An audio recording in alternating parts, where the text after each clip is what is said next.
We want to thank today's sponsor, Age Up. People are living longer than ever, but few can actually afford it. With small dollar payments now, Age Up provides guaranteed monthly income for life beginning at the selected target payout age between 91 and 100. Head to age-up.com/That Annuity Show. That's age-up.com/That Annuity Show to get started and see how Age Up can help you guarantee supplemental income for yourself or for a loved one living past the ripe age of 90.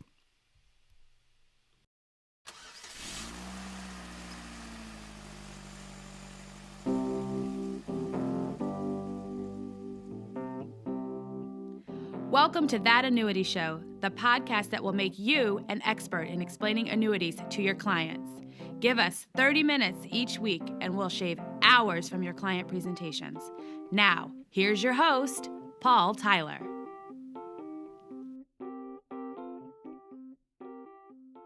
Hi, this is Paul Tyler, and welcome to another episode of That Annuity Show. And today we have all of our hosts. Mark Fitzgerald, how are you? I'm doing great, Paul. How are you? Will Moorcroft, all is well. Always a pleasure to be here. And Ramsey in a new location. Yeah, live from Atlanta. Happy to be here. Live from Atlanta. Now, we've had a number of topics, discussions on topics related to going virtual as an advisor, and we've had some interesting experience supporting some of our agents. Maybe we'll pepper this in discussion, but today's episode is going to be continuation of what does it really take to rebuild, reinvent, reinforce a brand when, and it seems like this is going on longer, folks, than we'd like when you can't necessarily meet face-to-face with a customer. And we're lucky enough today to have as a guest on our show, Mr. Marc Lamoureux, who is CEO of Veriday. Ramsey, you were the French major. I mispronounced that, right? Can you do it better? It's Lamoureaux. Excellent, Marc. Ramsey. Excellent. Marc, welcome to our show. And just tell people a little bit about who you are. What does Veriday do, and where are you based today? Yeah. So, Paul and team, thanks for letting me join you today. Excited to be here. So, our company's based in Toronto. So we're a Canadian firm, but we're firmly focused on the financial services marketplace. In fact, we have a product called Digital Agent, and we have different variations of the product like Wealth Cloud and Insurance Cloud.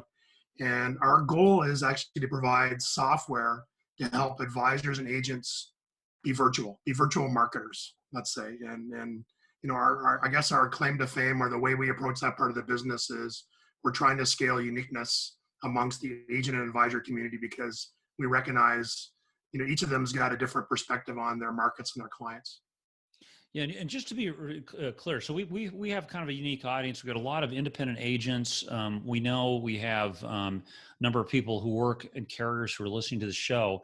But if I'm an advisor, I guess first of all, just a quick question: how many advisors are using any of your platforms? Across in Canada or the U.S. Is that a number you can share with us? Yeah, so we have over 5,000 agents or advisors in Canada, and about 1,000 in the U.S. right now in terms of our market. So I would, if I were on your platform, I would use you. I could be using you for my website. Is that right? What other aspects of my business would you touch?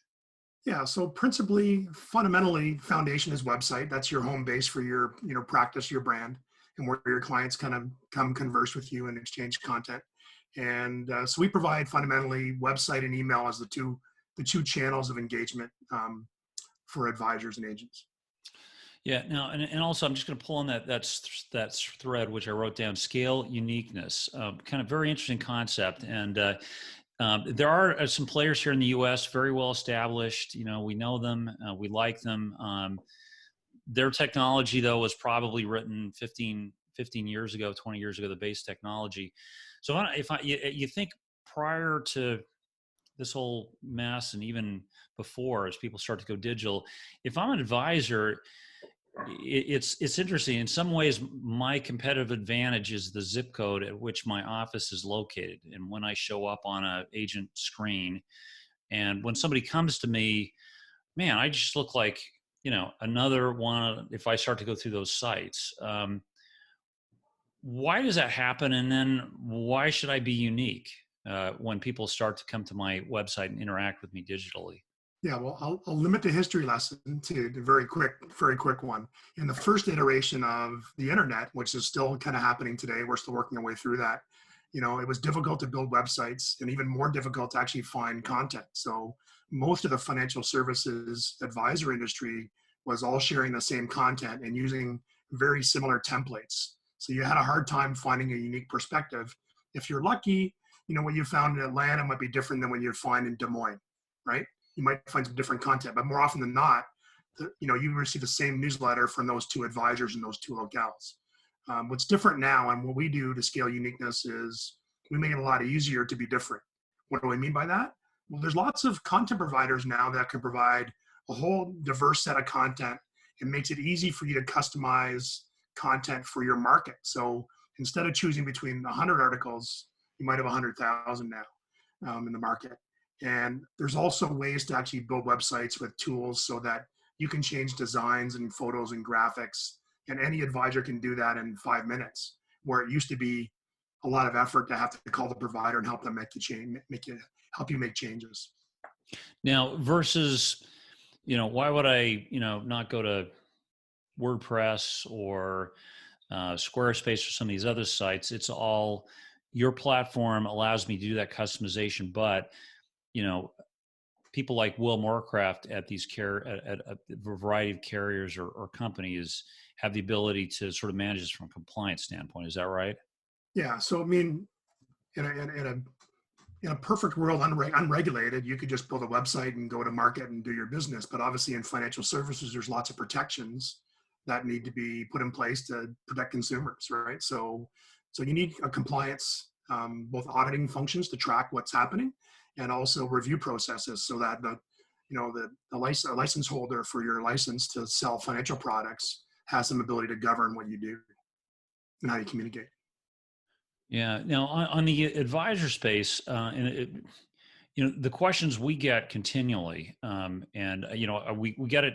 It's interesting. We get the questions coming direct, and then when we put up, we just did a digital boot camp series that we converted into an online course for agents. Just the appetite for learning how to do webinars, learning how to create a digital presence. I mean, it has just skyrocketed here.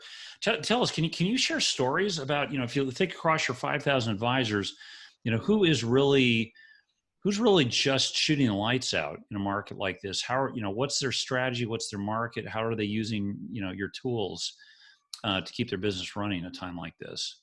Yeah, well, here's the good news on virtualization and what's happening. So across our clients, we see actually growth in event attendance, which is amazing to us because the bread and butter of that ecosystem is events, but now they're virtual events, and we track event registrations as part of our platform. It's part of what the engagement model is, but they're actually up 100% since April, event attendance. Interesting. And it's Mark, are those like online seminars, those types of events? Is that what you're referring to? Yeah, well, exactly. They're online events. There's Zoom meetings like our podcast today we're doing together is we're using Zoom to kind of facilitate that. So it is these group meetings that are happening everywhere, right? So if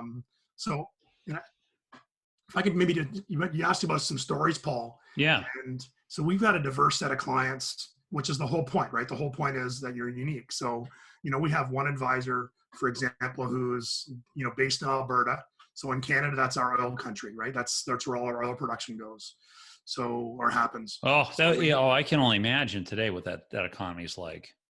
Well, what's interesting though, is that, this advisor that I'm thinking about is, the firm's name is Macbeth McLeod. I hope you don't get to share them because they're a public entity. But what's interesting about them is that they've chosen to focus on, stay firmly in that market. It's a conservative market, like you'd expect it, what oil country might be.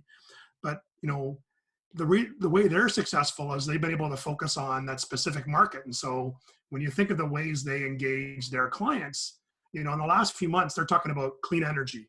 They're talking about oil prices. and they're talking about government debt. So I can assure you, if you translated that to some of the successful advisors you have in Texas, they're probably talking about some of the same themes, right? So the themes aren't different, but what they're successful because they're very focused on a specific segment and they're laser focused on that one. So that's one good example. Another one I thought I'd share is there's a lady based here in Toronto who has kind of trademarked the name Bag Lady of Bay Street. And so, your audience might not know this, but in Canada, Bay Street is our Wall Street, right? And so she's coined that term, but her target market is families, advice, empowerment of women. And so what she's been writing about recently in the last few months to engage with her clients is her last blog was, I changed my mind about wearing a mask. And then the one before that was, and this is apropos to her audience, was if I was a man. And so she's a financial advisor, but she's very successful. She's got a very focused niche. She really focuses on families and women in the industries that are germane to that audience. And she writes to that audience and selects articles to that audience. So she's super, super effective, but she is because she's very focused on that segment. Yeah, well, it feels like, on the internet, smaller is bigger, right? The more narrow you are in a particular niche, the more it's ironic, the bigger you can get. So she's not focused on her. That's interesting. She's focused on the women's market. She's focused on and localized right to Bay Street. That's pretty fascinating. Now the events are interesting. We'll share. I'll ask Mark to share a story. But in terms of the events, are these where you're seeing success? Are they client appreciation events? Are they the standard seminar they move for new client from prospects to put them online? Is there anything that these where are you seeing the growth come? It's very similar to what you'd see in a physical event in the past, right? It's very topical to the moment. So the virtual seminars, they're seminar formats for the most part, and they're focused on subjects, right? To talk about what to do during COVID, and they're not that different from what you'd see a year ago. So you're still seeing events that are focused on estates, taxes, basically the subjects that the advisors are focused on, their target segment. And because most of them have those focus segments, again, some are focused on, one, for example, there's another firm that's focused on wealth preservation. They're clearly focused on, once you build your wealth, we're going to help you keep it and preserve it. So their webinar themes are focused on taxes and estates, those kinds of subjects. Yeah, Mark, why don't you describe what we did for one of our advisors? How far away is North Carolina? I don't know, like 6 hours from us.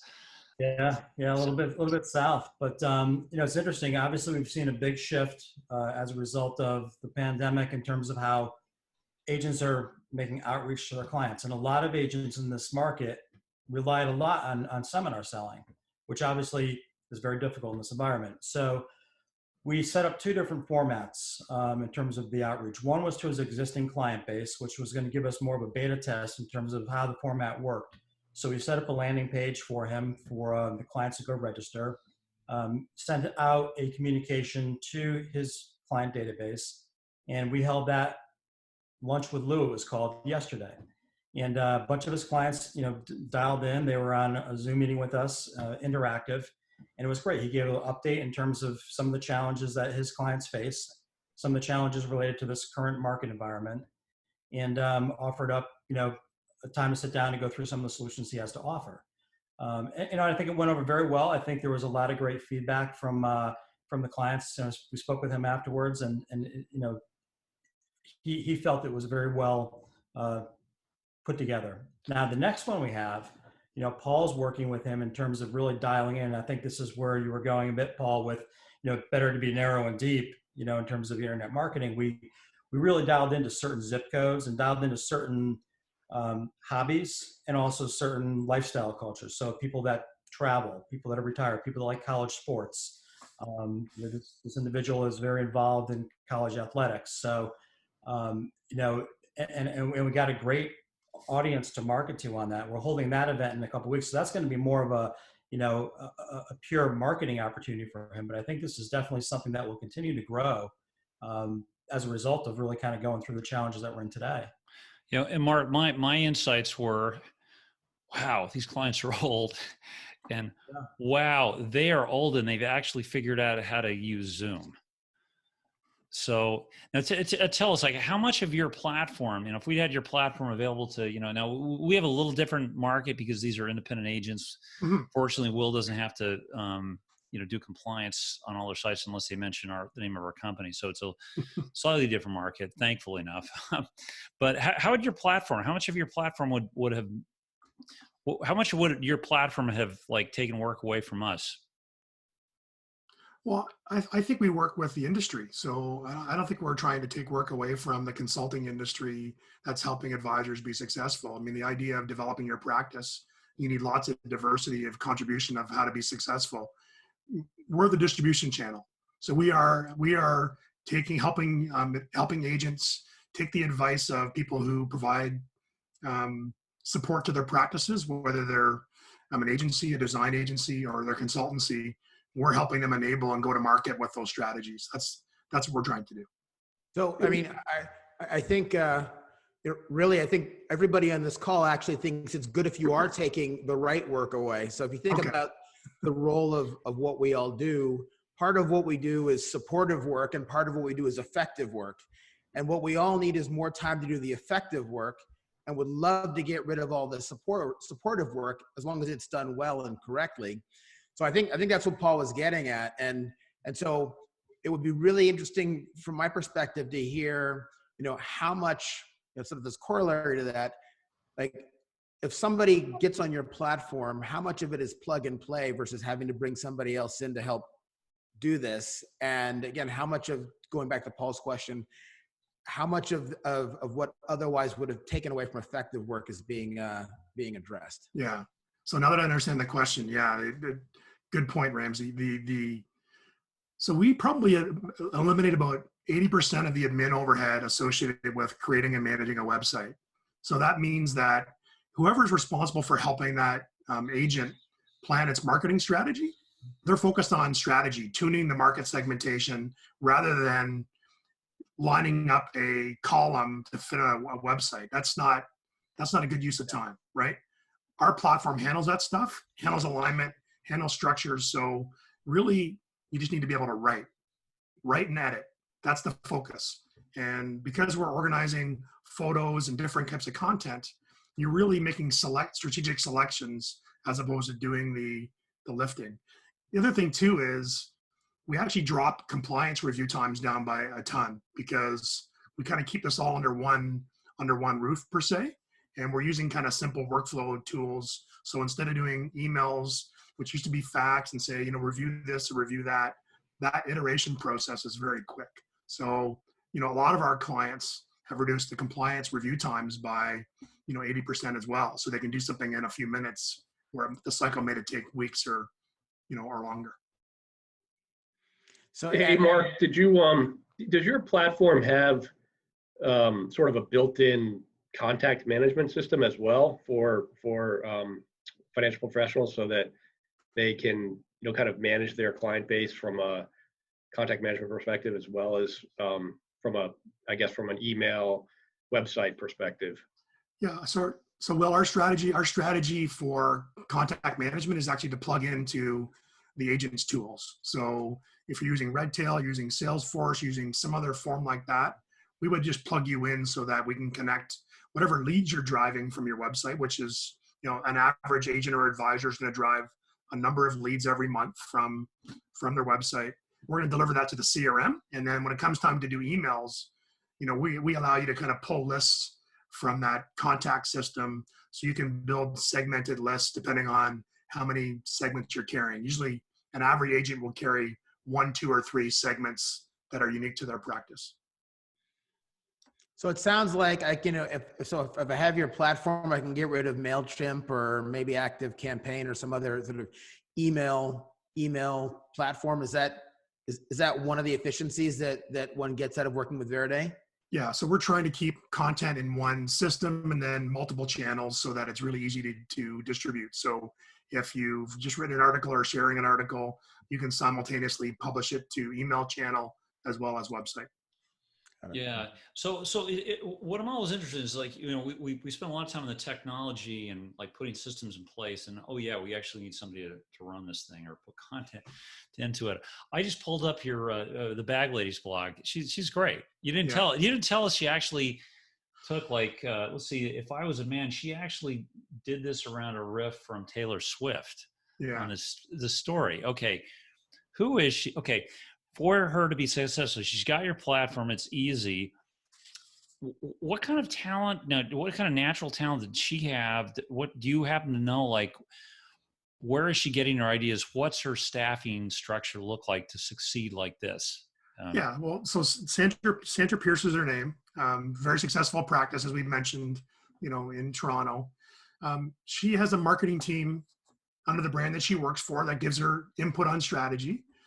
And she executes the strategy. So, her skill is knowing her market. She clearly identified what segment she's going after, and she writes very creatively to that segment, right? So, not everybody has the same talent as she would have for writing, but I can tell you, if you look across all of our advisors, the ones who write, even not so effectively, still do better than ones that don't. So if you can reflect yourself and you're authentic, something about yourself to the market, you actually gain leads and you'll do better. And we have advisors who have less flair and that might write more technically about the market and what's happening, but they're just as successful. It's because they know that their community wants that from them or expects that from them. So we've had a couple of people on talking about women in financial services. We've got a couple of interesting guests coming up on this. And yeah, at least in the United States, it's like, I mean, the stats have not changed. Like when I came into the business, I think it's 25 or 26% of career agents were female. Yeah. Clearly some very successful ones, but the numbers are just low. Now it changes based on distribution channel. Hey, I don't know what the number is in Canada, but do you think this digital environment creates a more level playing field for advisors of all gender? Well, I think your content can speak for yourself. So your specific segment, whether it creates equal opportunity, I don't know. The market would know better than I would about what to say about that. I do know though that time and distance is not a factor virtually as much as it would be, right? So, having to get home, hey, we're all home, right? So I think the opportunity, what we see is more virtual business happening. This is a reset point. So I don't think it's going to come back to what it was a year ago. I think it'll be just more continuation of digital engagement because a lot of people are going to like this content or this context. And there's a lot of advisors and agents connecting more with their customers now than they did before. They're more frequent. They may not be the same intimacy as they've had in the past, but there's more frequency happening. So that's what we see. Our data, by the way, shows traffic is way up in a virtual context for our advisors with clients. It's up by, in some cases, year over year, the amount of blogging is up by about 200%. And leads are actually up by 300% in some of our customers. Wow. So blogging is up 200%. Leads are up 300. Up 300%. Yeah, That's blogging. amazing. I mean, blogging's up because we believe people were home, right? Tapping their fingers, thinking I got to do something, and that was an outlet for them to communicate in a way that they need to do. They weren't going to be able to do it any other way. That was fundamental for them, and so a lot of them just said, maybe I should write and have my thoughts on what's happening here. Paul, I think you're onto something with your question there about this platform, maybe creating more opportunities for female advisors and other advisors. Because finally, if I listen to what both of you are saying, is the top of the funnel has grown dramatically as a result of using a platform like this. And if the goal is to find sort of the right advisors for the right customers, the more people you can get to the top of the funnel, the greater the probability that you're going to have those matches further down the funnel. So it's interesting. So that the limitation you spoke about before about sort of zip code is obviously less of a limitation and reflects an additional opportunity. So in my view, it gives great opportunity of not just leveling the playing field, but just creating sort of better synergies between advisors and their clients. Mark, you obviously have a pretty broad array of digital services that you can offer agents and advisors.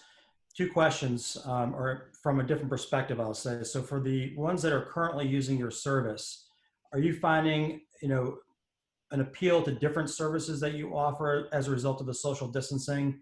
Anything specific that you're seeing there? And then also for new agents coming on board using your services, is there anything specific that's the first initial main draw that you're seeing? Yeah, let me answer the second question first.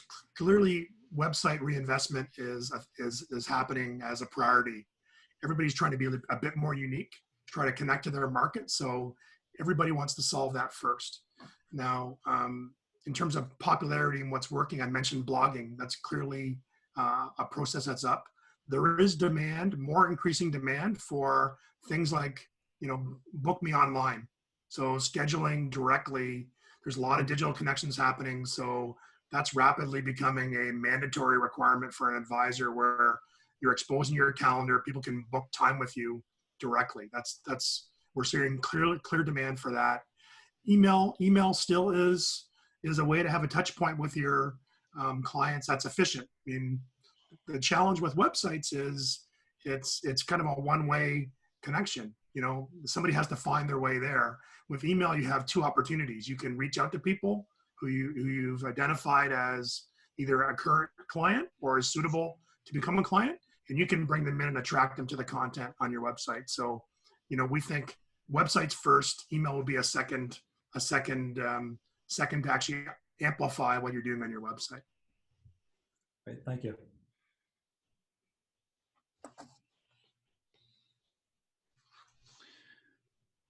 How much have you noticed your business go up in the last several months from normal times?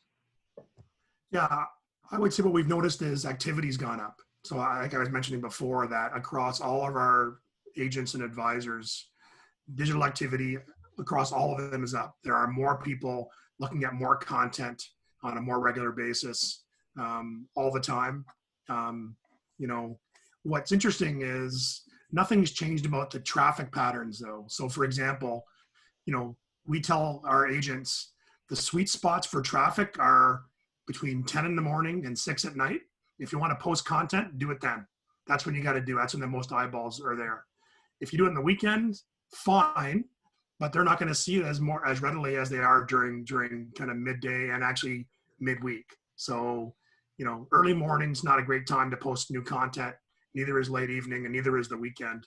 The rest of the stuff in the middle, as long as you're working Monday to Friday, you're good. Yeah, that's really consistent with our traffic. It's interesting. You kind of think, the web's 24-hour days. No, it actually mirrors working hours, especially for sites like ours. So you're in Toronto. You've done some really good work up there. I've heard, reputation precedes you. U.S. Okay, so interesting opportunities here.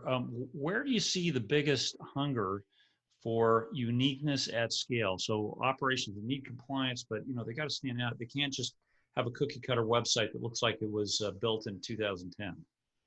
Yeah, we think our opportunity is clearly going to be replacing the existing platforms that are operating more with cookie cutter visuals and redundant content. So we're going to be teaming with some content providers that are based in the US that are going to allow us to kind of expand our market in terms of being unique. And then we're going to bring our new visual styles. So there's a lot more diversity available. So, traditionally in the marketplace, a provider is going to have a handful of templates. Here, choose one of these 3 templates, add your pictures, build your website. Well, we believe in the infinite template, which is there's not a limit on templates. Whatever you want to do, we'll restyle it for you, and you can be unique against the person next door, even if you're at the same head firm, right? So, the same kind of master agency holds your license. You can have some kind of co-branding, but still be very unique in the context of your local market. Yeah, I think go ahead.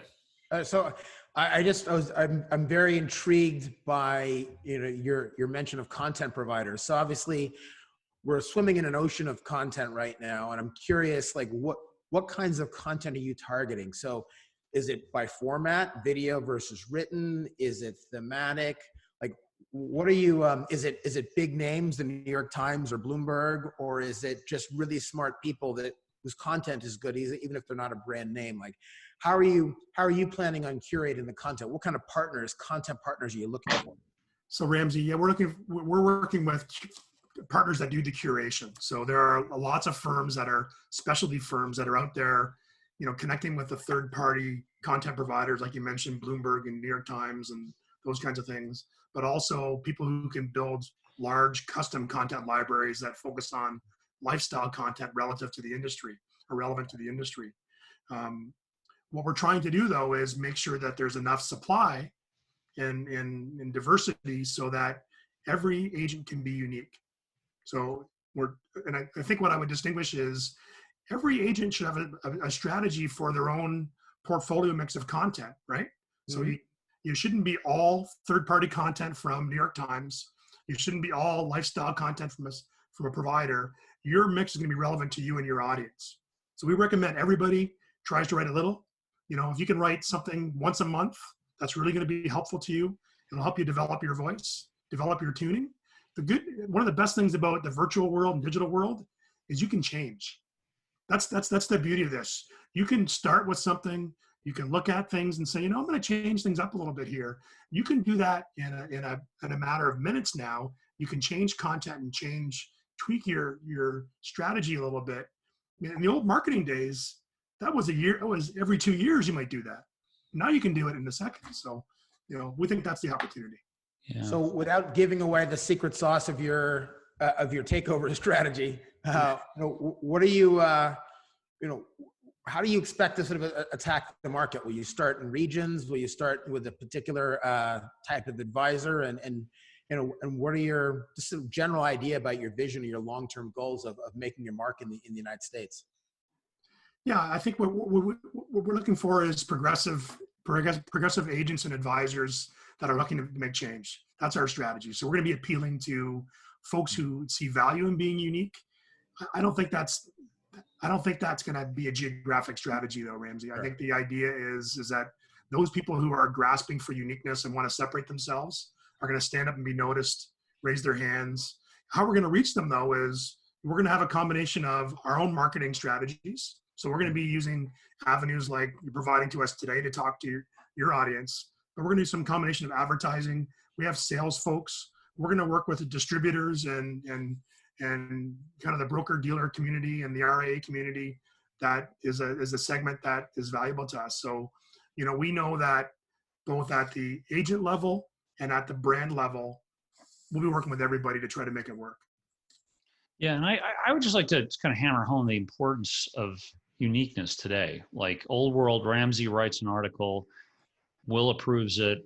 I like it. So does Mark. We both put it in our snail mail newsletters to clients. By Paul Tyler, by Mark Fitzgerald. Nobody knows the difference, right? It's a good piece. Today you put that on the web, and it's instead of an article, it's a blog post.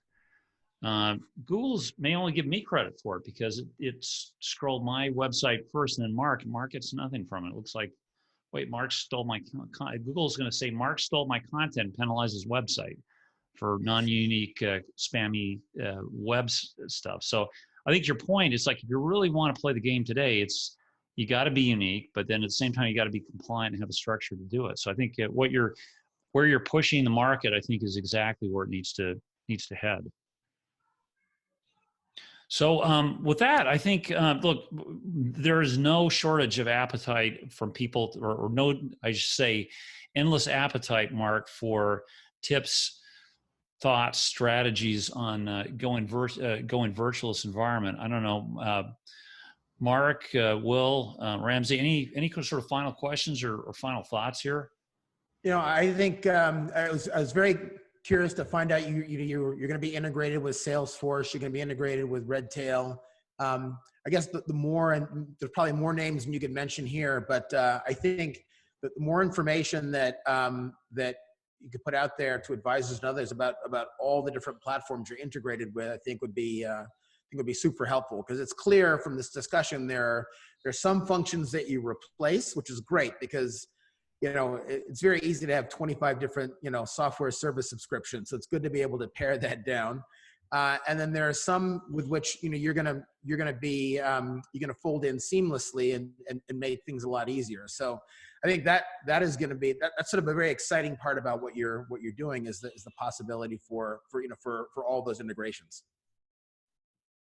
Yeah, I want to just go back to something, Mark, you said that obviously piqued my interest. I guess the value play that you're bringing to the market with regard to compliance turnaround, and that in itself, adds tremendous value for individuals. If every individual is out there kind of doing their own thing and creating their own websites and creating their own disclosures and content, and they don't have someone like your team advising them, we're going to, from a compliance perspective, we're going to see all kinds of different things that are going to take us a longer time, and have a bunch of people that really are maybe not familiar with kind of the boundaries with which you can operate in. So the value play that you bring to the table there, I think should be of interest to advisors. Yeah, compliance can be a complicated thing for a lot of smaller agencies to manage through. So anything we can do to relieve the burden there is going to be helpful to them to focus on client time. Yeah, and you hit, I think the theme here I've heard is, as an advisor, you want to be with your clients, doing the things that are the most meaningful and most impactful. And Ramsey used another word for it, but those are the things that you want to be doing, not playing around with the alignment of your website or those other things. Mark, what do you? Yeah, I think certainly efficiency is the key. So anytime you're allowing a client to spend, or an agent to spend more time in front of the clients or out selling, that gives them a much better opportunity for success. So I think this is great. I also think that the digital focus is going to continue to expand far beyond the pandemic, and I think it's just the new way of business. Yeah, my just to echo Mark's sentiment. Wow, attendance at virtual events up 100%, leads up 300%. For people who've put the time and invested the energy in creating a digital platform, now's the payoff. So, so Mark, any last thoughts for us you don't want to share? How do we find your company? How should people reach out if they want to learn, especially people who are working in a for distribution firm? How should they contact your company? Yeah, you can find us at Veriday.com, and we'll provide information that we've shared today on the podcast. Paul will also give you the links. Great. We'll some of the advisor sites that you've discovered there that might be helpful, and some articles that might back up what we've described today. My last word for if you're an agent or an advisor, don't be afraid to dig into the digital world. Get out there. Don't be afraid to write. Your voice is unique, so share it. And if you share it, results are going to come. Just stay with it. Yeah. All right. Hey, well, thanks. And thanks everybody for listening to our show. Tune in again next week for another episode of That Annuity Show. Hi, this is Ramsey Smith, co-host of That Annuity Show and founder of Alex.fyi. I want to talk a little bit about AgeUp. They are our first sponsor here on That Annuity Show, and they have a very unique and innovative product. As most of us know, people are living longer than ever before. Unfortunately, fewer and fewer can afford it. With small dollar payments now, AgeUp provides guaranteed monthly income for life, beginning at the selected target payout age between 91 and 100 years old. Head to ageup.com, that's age-up.com/thatannuityshow to get started and see how AgeUp can help you guarantee supplemental income for yourself or a loved one living past 90. Thanks for listening. If you've enjoyed the show, please rate and recommend us on iTunes, Stitcher, Overcast, or wherever you get your podcasts. You can also get more information at thatannuityshow.com.